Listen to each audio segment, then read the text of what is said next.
What just happened? Has the death sentence been carried out?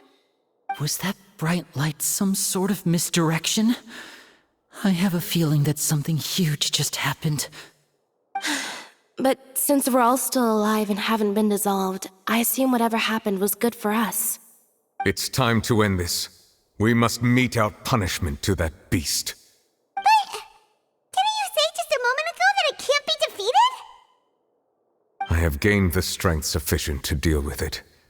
Through certain means, I now have the ability to separate the power of the Primordial Sea from that creature. We should seize the opportunity to pursue our quarry. Traveler, now that the oratories can no longer function, I require an executor to help me mete out justice. The root of the calamities befalling Fontaine, the beast that enacts the prophecy. Its name is the all-devouring Narwhal. Come with me, traveler. The hour of execution has come.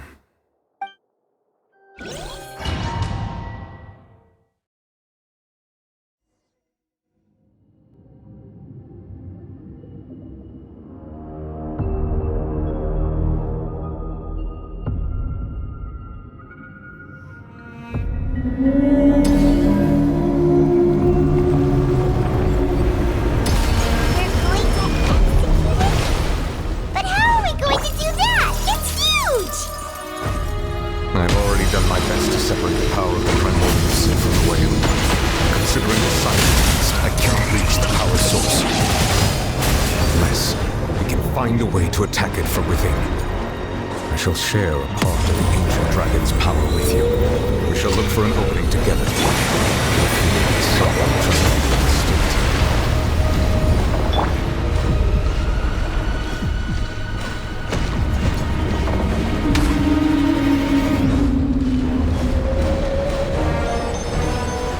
A moment, please.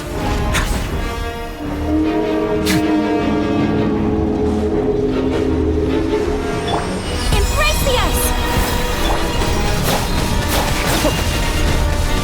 The all-devouring narwhal cannot resist its instinct to devour. Continue to trigger its hostility. The chance will present itself. Be still.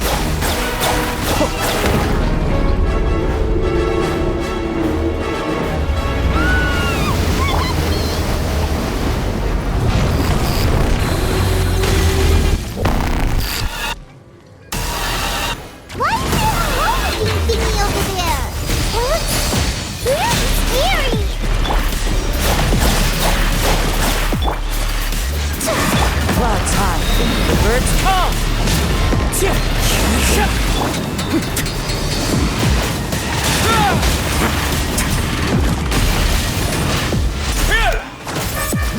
I have granted you my protection. Do not fear. Seize the moment and use my power to suppress its root from within.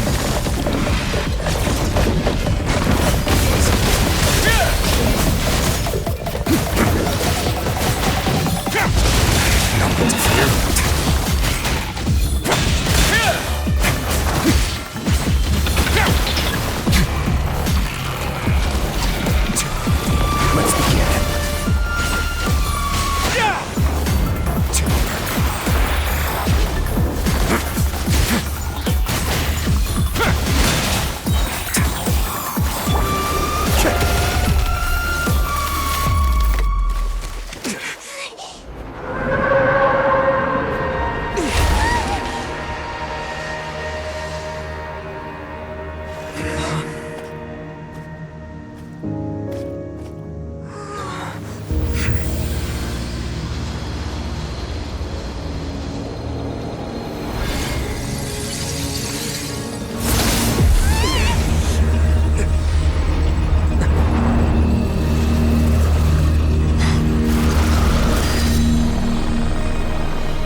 Thanks for helping with the cleanup.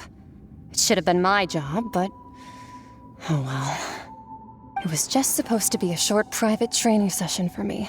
I didn't think that my disciple and my master's pet would start brawling in the meantime.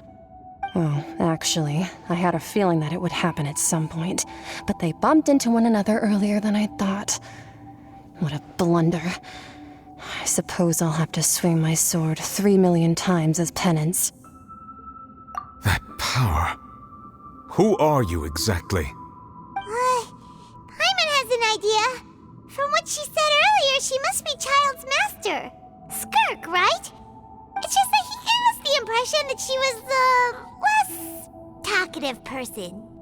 I simply did not have anything to say to the weak. But you, on the other hand, managed to defeat the all-devouring narwhal without using power from beyond this world. So you may speak to me as equals. I have to agree. It's a strange use of a planet's primordial waters just to raise an all-devouring narwhal. That kind of power is wasted on it. It's not cooperative. It eats too much. And I have more important things to do with my time than pet sitting. The only thing that creature has going for it is its looks. All in all, it fails as a pet. Miss Skirk? I think you might have missed the point. The point being? Well, being that this pet almost destroyed an entire nation. So what sort of person is your master? Well, Child's master's master. Wait, is that right? Oh, right. So you don't know him. Sorry, I assumed you did. His name is Sir Taloji.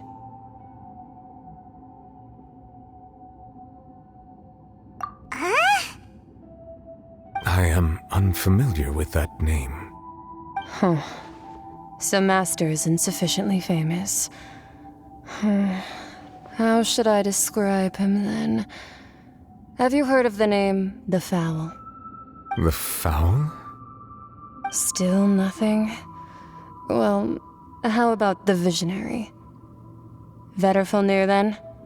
Or Gold Rhindaughter? Ooh, that one we've heard. Rhindaughter's part of the Hexen Circle. She's Albedo's mom, right? Oh, so you do know that name. To be honest, I also heard all of those names and titles from my master. I don't actually know them either. But I suppose you understand now, yes? My master is likely a similar sort to Rhindaughter. They are both pursuing some form of perfection. Wait, didn't you also mention a visionary person? Paimon didn't quite catch their name. Actually, never mind that. I believe it expedient to inform you that the all-devouring narwhal used up nearly all its strength fighting you. Such roiling hydro energies will prove difficult for the planet's deep seas to digest. As such, the fontaine back on the surface has most likely been thrown into chaos. In other words, the prophecy that you've been fretting over should now be in full swing. What?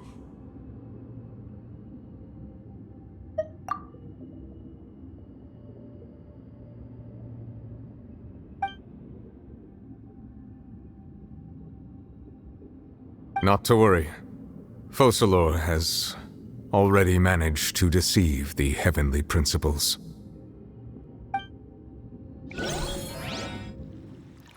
In the end, the people will all be dissolved into the waters, and only Farina will remain, weeping on her throne.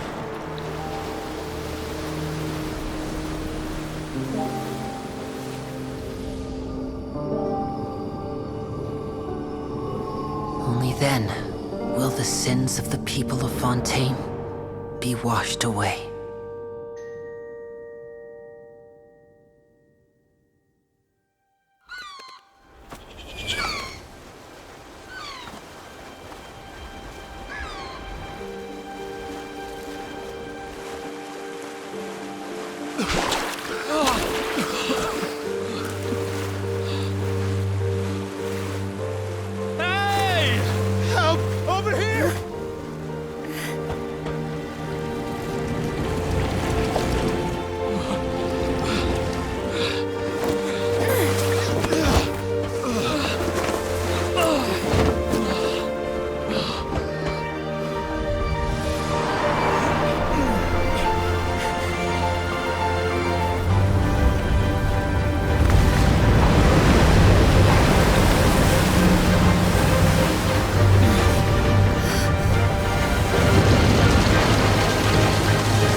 Initiate emergency rescue!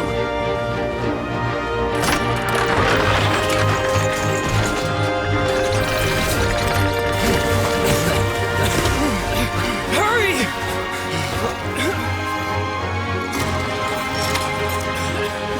Hey, lend a hand!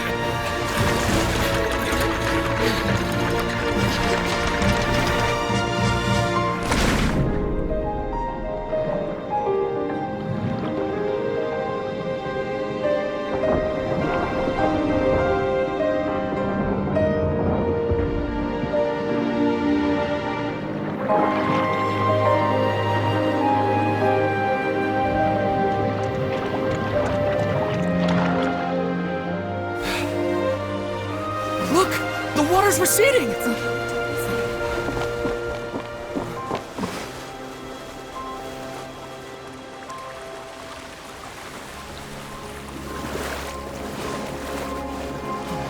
It's a miracle! Water's receding. We didn't dissolve. The prophecy was wrong! The prophecy was wrong!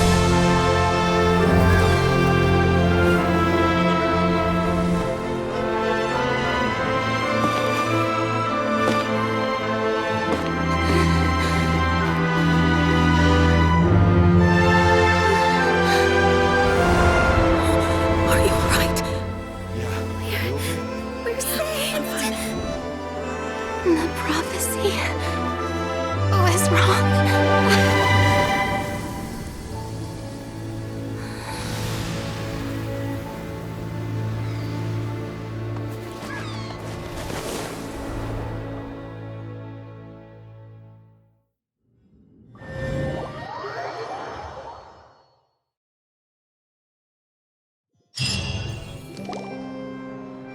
The soul renewed. The Suite de Rasula talks post-disaster rebuilding.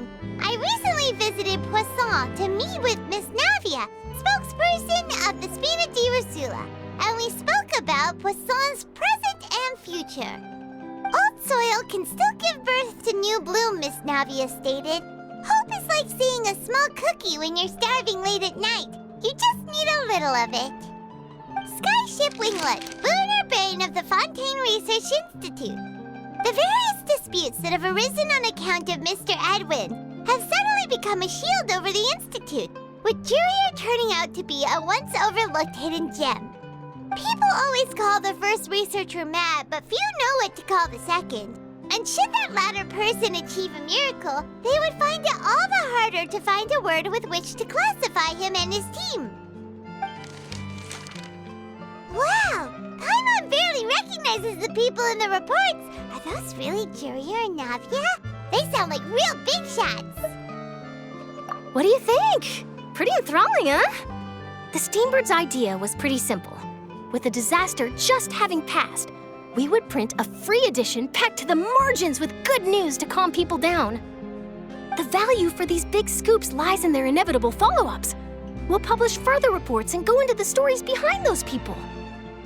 Edwin's assistant, Jurier, created a true flying ship, while Navia is leading people in the reconstruction of their home.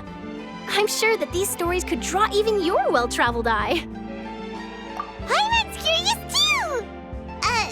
Wait a minute. Didn't we watch everything happen from start to finish? What's there to be curious about? And that's exactly why I'd like you to come conduct interviews with me. You're the best incubators of news, if you haven't noticed. And also, with you around, I'm sure I'll get to see that Duke. Are you sure? Hasn't he turned you down several times already? Oh, this time will be different. Come on, let's head to Poisson first, and then make a trip to the fortress. There are some things you'll only know when you get there.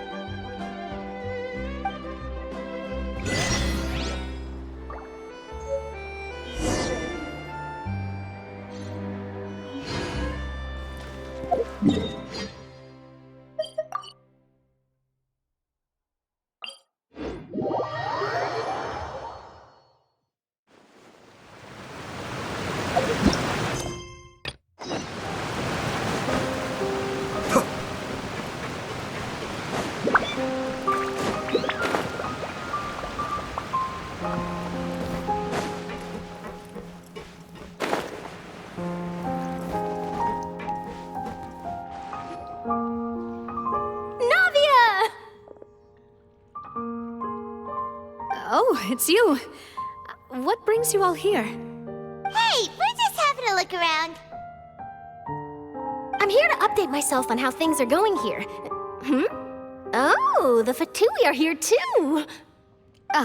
Let me introduce you.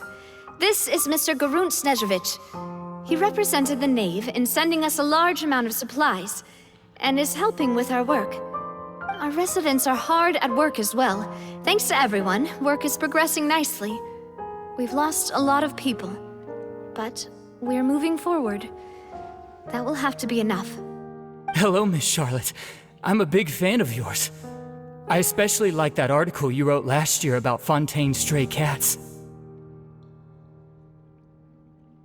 But if you don't mind, could you not emphasize our role too much in your report? It's not charity we're doing here. We just happen to share the same interests as the Spina. I get where you're coming from. I'll keep it as simple as possible.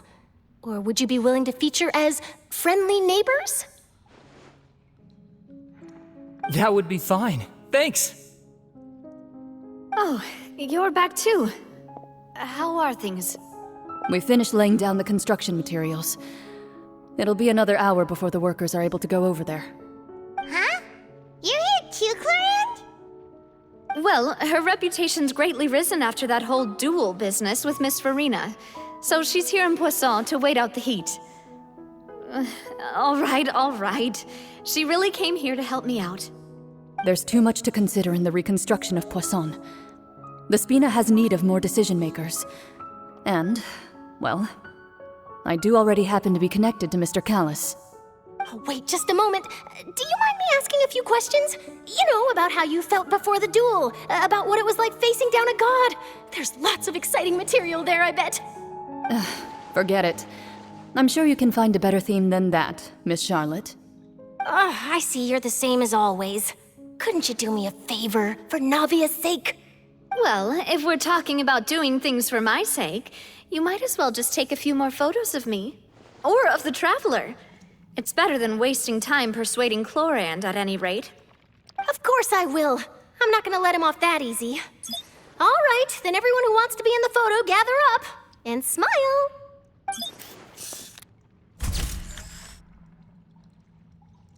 How did it go? Was it a good shot? Did Paimon look cute in it? Not bad. Your addition really helped the composition of the picture. All right, hang on a moment. Let me snap a few more shots.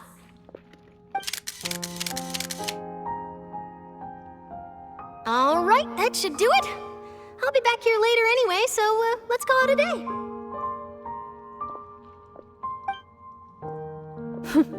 You're very quick. Speed is of the essence when it comes to the news, and freshness is the key. Also, not to brag, but I'm pretty good at building connections. Who knows? I might eventually get that interview with you after all, Miss Clorinde.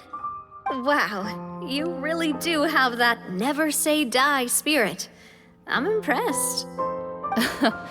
I'll hazard a guess that this is how you got that interview at the Fortress of Meripede. Whoa, you're well informed. Let me make a guess too. I asked Sijuin who told Monsieur Nervillet, and he told you, right? That's a very complete information chain. In truth, all Monsieur Neuvillette asked me was, when did the fortress become so friendly towards the media? I told him that it was best not to speak too soon. There's no guarantee that Ridsley will make a personal appearance. You're right. I've got to treasure every moment I have with them. In which case, I'll be making a move first.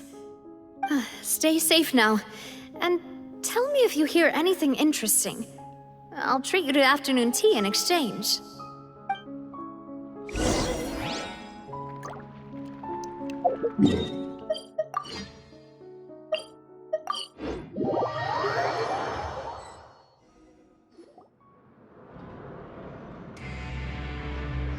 Wow, guess we're here again, huh?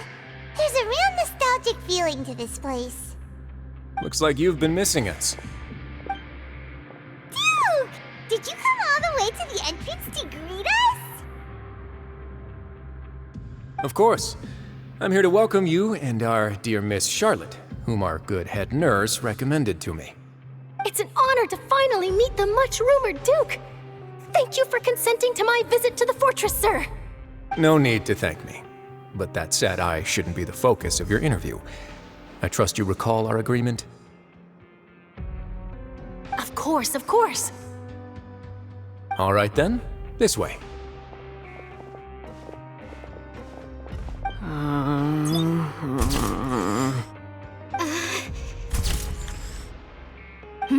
Hey, no need to be so nervous. I've already taken all the photos we need. Miss Charlotte, do these pictures really need to be published on the cover of the Steambird? It would seem that Miss Lorvine doesn't want her face to appear beside that of Mr. Jurier, Sir, please don't say things like that. But it looks like dear Mr. Jurier denies it. Might this interview be very important to you then? No, I just... This is my first time being interviewed, and I'm very thankful to the Steambird for... Now, I might not look it, but I actually did meet Mr. Edwin once. And I'll be honest, I enjoyed chatting with you more. You've definitely got more of that genius vibe going on. The boat that brought about a miracle, the ark that saved the people. Why, you recreated a myth back there, like an emissary of legend. Still, if I might ask, where's that flying ship now? Huh! Looks like Charlotte's trying to get herself another exclusive scoop. I have to apologize, but that ship is presently in the bowels of our factory. I'm afraid it won't be easy for you to get a shot of it. Really? Well, then in that case, could I have an interview with you to make up for that loss?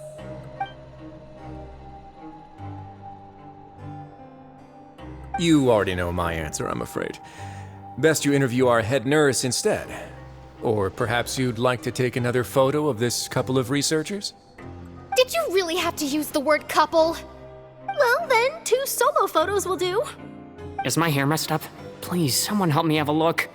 Things sure are getting pretty lively here. We've seen this kind of thing before. Oh, seems like everyone's here. Would any of you like to try this new drink I came up with? Ah, Siegeween. Hey, Miss Charlotte. Why don't you, take some pretty photos of our head nurse? Sure. Come on, Miss Siegeween, over this way. Let's find a brighter spot. Huh? Sure. Do I have to smile? So, how have things been at the fortress?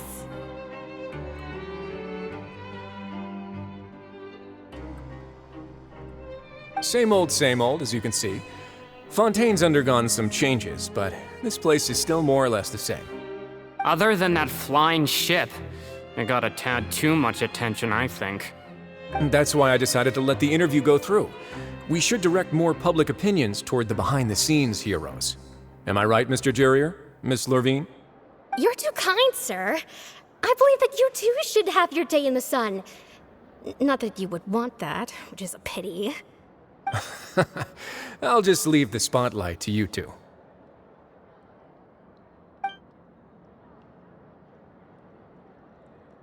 I see. Lots of things happened that day, huh? Anyway, regarding that Harbinger, I'm not sure you remember, but his 3 young followers are still waiting for his return. He sure did win them over, huh? I'll tell them that there's good news and bad news.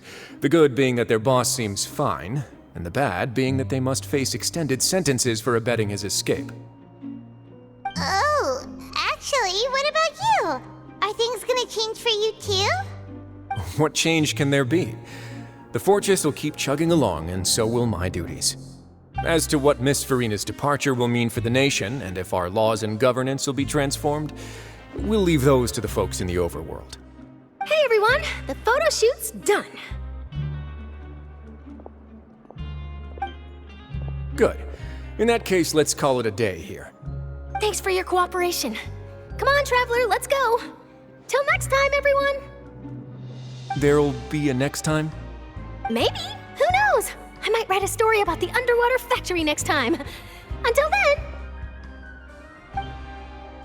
All right, last stop, the docks.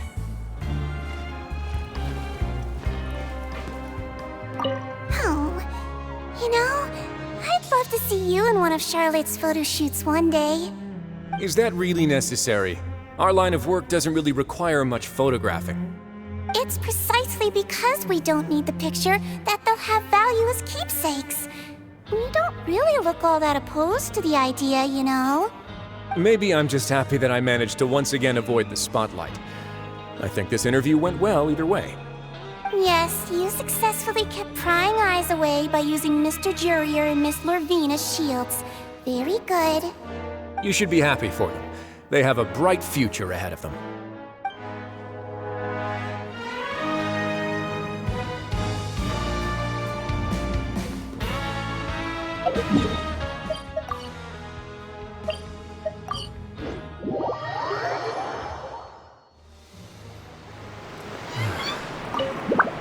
Opportunities to bask in the sunlight like this are few and far between.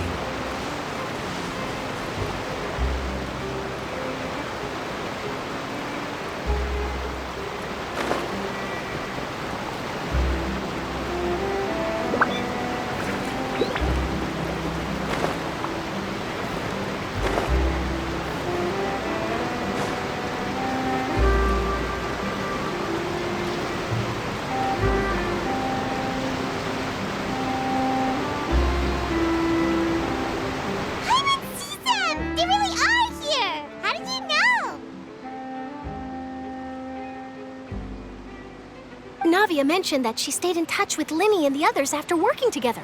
Apparently, they've been at the docks distributing these strange pockets the whole time since. Traveler, Paimon. Ah, and Miss Charlotte, too. Would you like a magic pocket? What sort of gadget is it? It's a wondrous bag that can be used to carry many things. The water level has returned to normal, but if you see any of your things floating around, you can use this to carry them.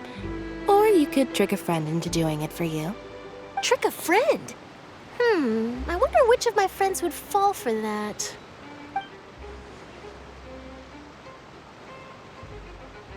You could just make a friend like Fremine here. Isn't that right, Fremine? Is this what you meant by, I'll help you make some more friends? To be honest, that sounds pretty sweet. Could I have your contact, please? Sure.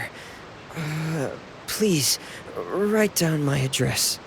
You sure are working hard to help Fremine socialize. He was the one who proposed doing this.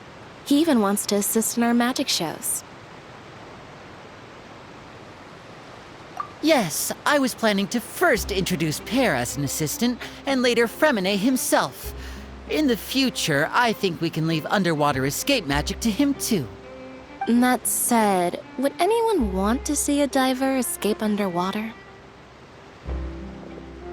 Oh, it'll work out.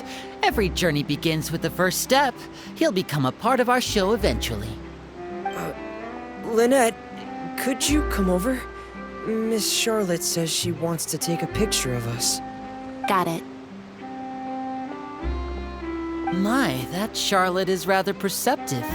She got rid of everyone the moment she realized I had something to say to you. So, how have things been, Traveler?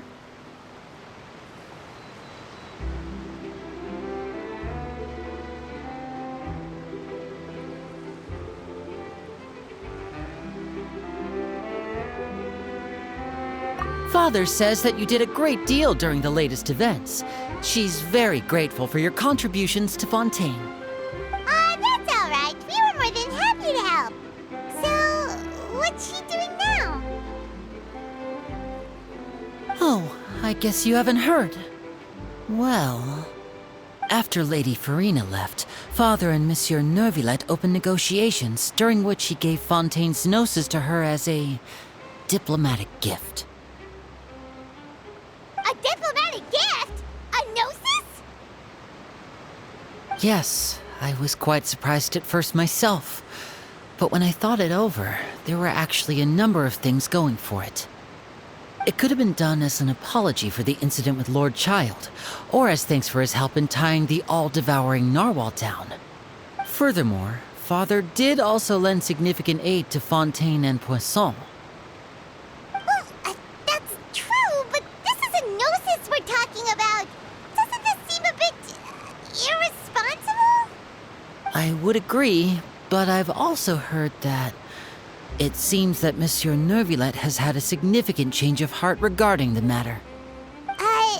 So there's some reason for this that only Neuvillette knows about?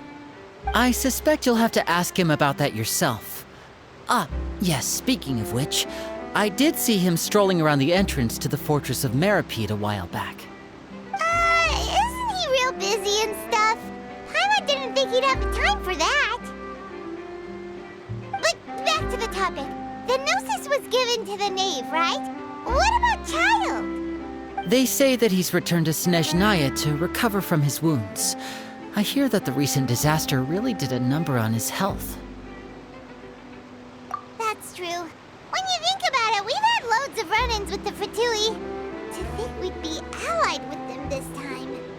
So shocked by such a simple switching of sides?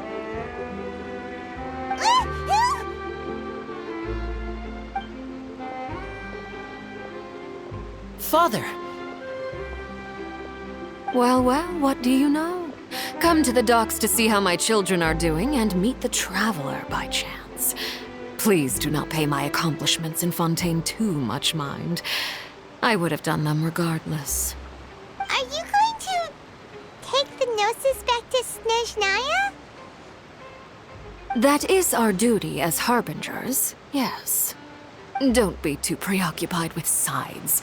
The goal of the Fatui concerns not a single place or person, but the entire world. With such a grand goal in mind, it is inevitable that we must wear many masks. Switching my masks is something I've always done. Well, that depends on many things. No one truly knows what the future holds. What good is honesty if you can't rely on it forever? As for you, I very much look forward to our next collaboration. Good things cannot be achieved alone, and you've proved yourselves to be great partners. A vision? All right. I'll remember to return it. Thank you for keeping it safe for him this entire time. And that's a wrap for me. Huh? You're... Greetings, Miss Journalist. Hello. If I'm not mistaken, there are diplomatic channels I'll need to report to take a photo of you. That is correct. So forgive me, but I will not be able to serve as a subject in your article. However, feel free to write as much as you'd like about our dear magicians and our upcoming rookie talent. I will. The sea breeze is quite pleasant. I shall continue my walk while the weather remains so agreeable. Farewell. Farewell, Father. Oh, she has such an intimidating presence. I didn't even dare to take a picture. Thankfully, I've already wrapped up all my pre-scheduled interviews. Thank you all. This'll be more than enough for me to write about, I'm sure. Don't be too nervous. Why don't you take a magic pocket before you go? Here, Traveler, Paimon, you take one too. To move things about? That's right. Funny. I was giving out magic pockets when we first met too. And what do you know? I'm doing the exact same thing right now. So many things have happened, but the pockets are still the pockets. I guess this must be life. We will all follow our own paths, and serendipity will lead you to your fated friends. All right then. We'll be handing out pockets in some other districts later, so we'll get going now.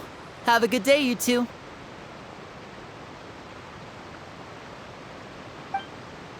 Well, guess we sent Charlotte, huh? Shall we go see what Neville's doing? As long as he's not so busy that he doesn't have time to chat anyway.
Neuvillette.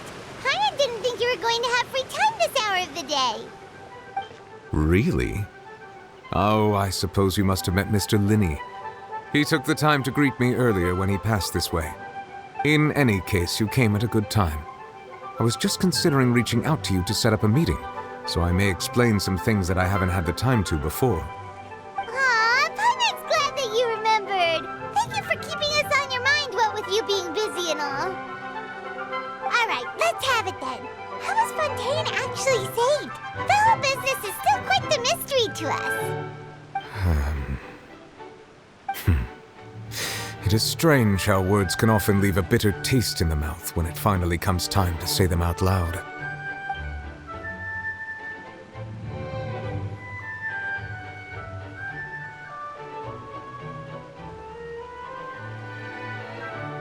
Whoa. So that's what happened? Focalor destroyed the divine throne of the Hydro Archon and restored your power to you, transforming you into a fully fledged elemental dragon sovereign. But Paimon still doesn't quite get what you did to save the Fontainians from dissolving. For me, the authority of the ancient dragons refers to absolute control over the hydro element. Fontainians were incomplete humans born of Egeria's use of the power of the primordial sea, with constitutions similar to that of mimics. But so long as those primordial energies remain within them, I could use the ancient dragon's authority to grant them true blood, after the fashion in which life was first brought into being on this planet. In other words, when I gave my verdict, Fontainians became true humans, and thus would naturally no longer be dissolved by water from the primordial sea. Focalor must have counted on you to make that decision as well. Your verdict was the key to making the prophecy appear to have come true while saving everyone. Yeah, and in a manner of speaking, Focalor finally managed to fulfill the original Hydro Archon's wish to turn Oceanids into real people too! It seems from your expressions that you still have more things you wish to ask. Ask away. I will tell you the truth as I know it. I have investigated his case along many avenues, and I have learned that he once fell into an unknown chasm when he was young. There, by chance, he awakened the all-devouring narwhal. But whether it be by sentiment or reason, that should not have been enough to consider him the root cause of the disaster. At most, he would have had tangential liability.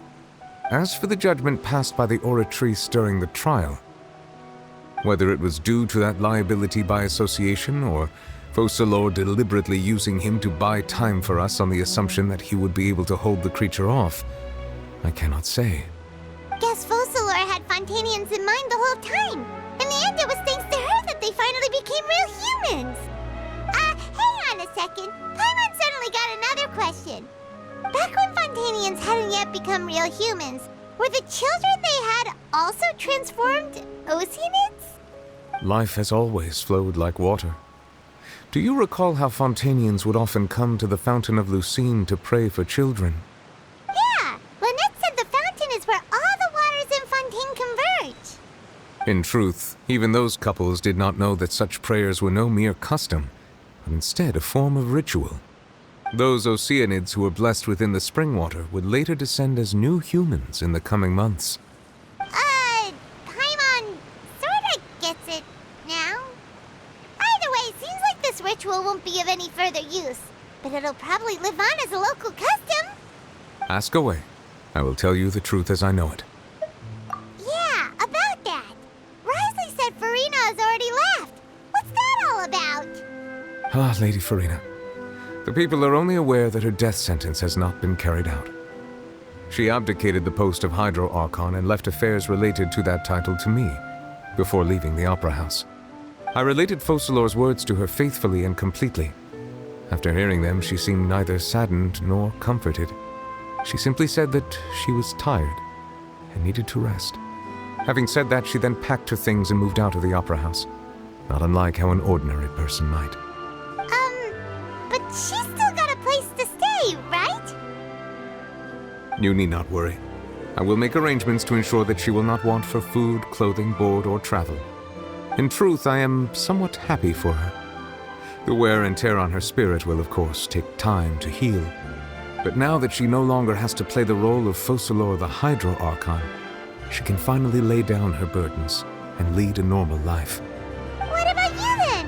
What are your plans now that you've regained your full powers as the Hydro Dragon? After Focalor passed on, the Oratrice also ceased to function. This matter will directly affect our trials. After much careful consideration, I've decided to take over its role in our courts. From now on, I shall hear cases and pass verdicts by myself. Looks like you're still considering stuff from the perspective of the Udex, huh? As an elemental dragon, there are indeed many things that I must do. But this power and this duty, in a manner of speaking, you could say that both were granted to me. As such, before I attend to my other responsibilities, I must first and foremost continue to serve Fontaine as its highest judge. The duty of the Hydro Sovereign and the duty of the Udex shall coexist within my person. Additionally, the Hydro Archon's departure has brought about another problem, which is that the Opera House shall no longer produce indemnitium. That's true. That power was derived from the people's faith in the Hydro Archon, wasn't it? Wait, but the various mechs and machines in the city are all still okay. Where are they getting their energy from? As I am now, I have full command over New Musia, and it can serve as a complete substitute. Another reason why I cannot quite leave Fontaine immediately. Wow. This ancient dragon's authority stuff is really quite useful, huh? Ask away. I will tell you the truth as I know it.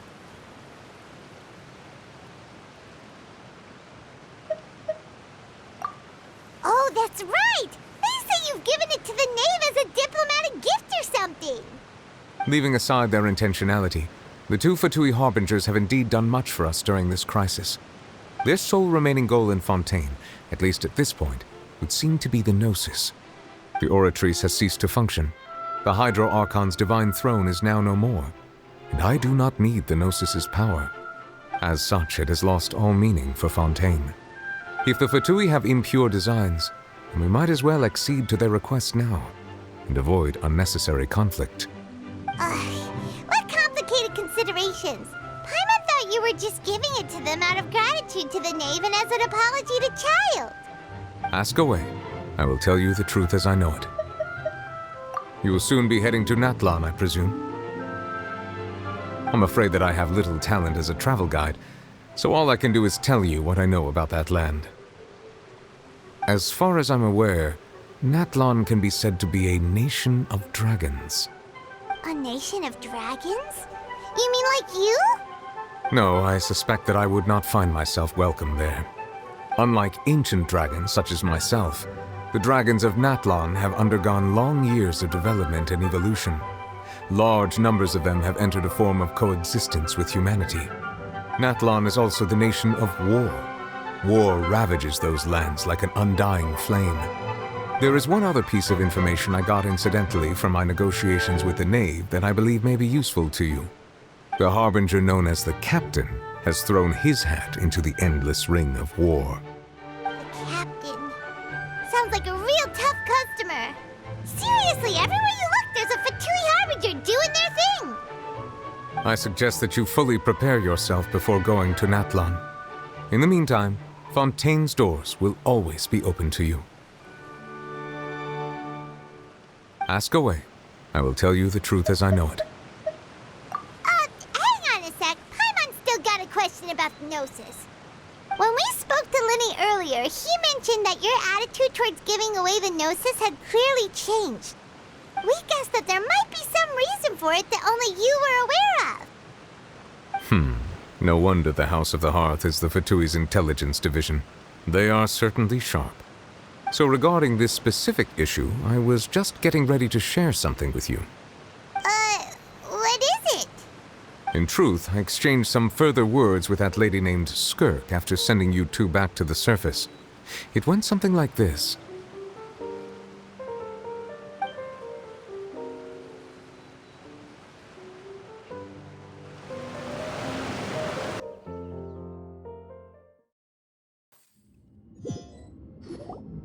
Well, we're going to head topside to see what's going on. You hurry over soon as well, all right, Nervalet? What next? The all-devouring narwhal isn't here, so I'm no longer getting any interference. I can finally catch the scent of your power, what it's made of. It is the authority of the planet's primordial dragons, but with something very similar to a god's curse mixed in. It's quite a novel blend. I'm sure I've encountered something like this before. What was it again? I do not know what you speak of. Of course. How could I forget? You should have the remains of the third Descender on your person, yes? Remains? I've never heard of any such thing. According to your parlance, I believe it may be called a gnosis. Well, that much is true. After Focalor's divinity faded, she handed her gnosis to me. But I fear I have never heard of it described in the manner that you just did. I've been training with my master, the Foul, ever since I was young, and I have never returned to the surface since. So most of the information I possess, I got from him. It is only natural for those who are greater than humanity to possess a different sort of common sense, which is why there are so many problems in our attempts to communicate with humans. Regardless, you should probably get rid of objects of misfortune to prevent any disasters from befalling you. To live in itself is a blessing. But once a person dies, the bonds he once had with this world shall all turn to curses. What do you mean by that? No need to fret. These are just my personal thoughts, and my reason for no longer wishing to return to the surface. This third Descender you refer to, who are they? And when did they die? Master never mentioned them to me. Perhaps it just wasn't that important for me to know. If you're interested, though, I could ask him. I'll be sure to pass the answer on to you next time. Next time? You believe we will meet again? I do. Wait. I have a disciple of my own, don't I? He can be the messenger then.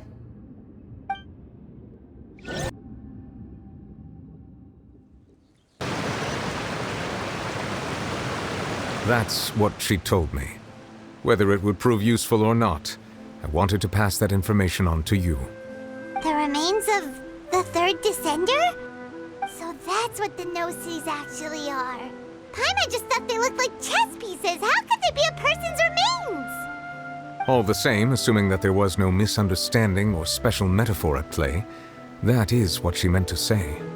And she said that it would bring misfortune and that you should check it, which is why you gave it to the Fatui. If she speaks the truth, then I would simply be putting Fontaine at unnecessary risk by keeping it here.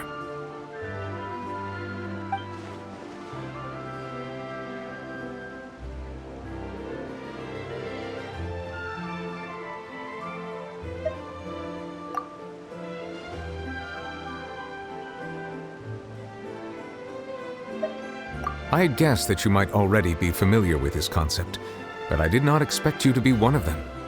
That means that the Gnosis, which are exceedingly element-compatible and can even enhance elemental abilities, do indeed come from the third Descender. I wonder, does your body also possess similar properties? Like being able to use elemental powers without a vision! That does sort of count as special compatibility, right? No, let's not think about this stuff right now. It just feels creepy. Comparing the Traveler to the dead third Descender and all.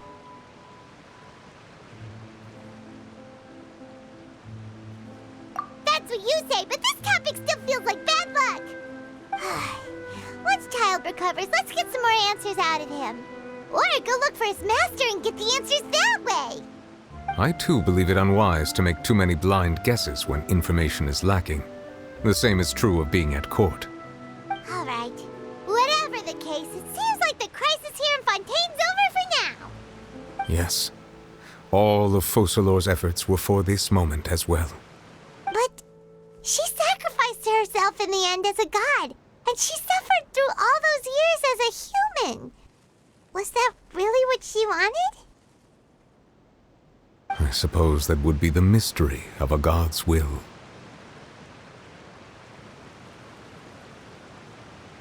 I suspect not. But once in a while, I too would guess that if wishes were like the clouds in the sky, they will one day return to the earth as raindrops. Life flows like water, and rain is the final answer. The water levels may sometimes tilt one way or another, but the rain falls fairly upon all. And what, ultimately, is the difference between the rains that fall upon all of us?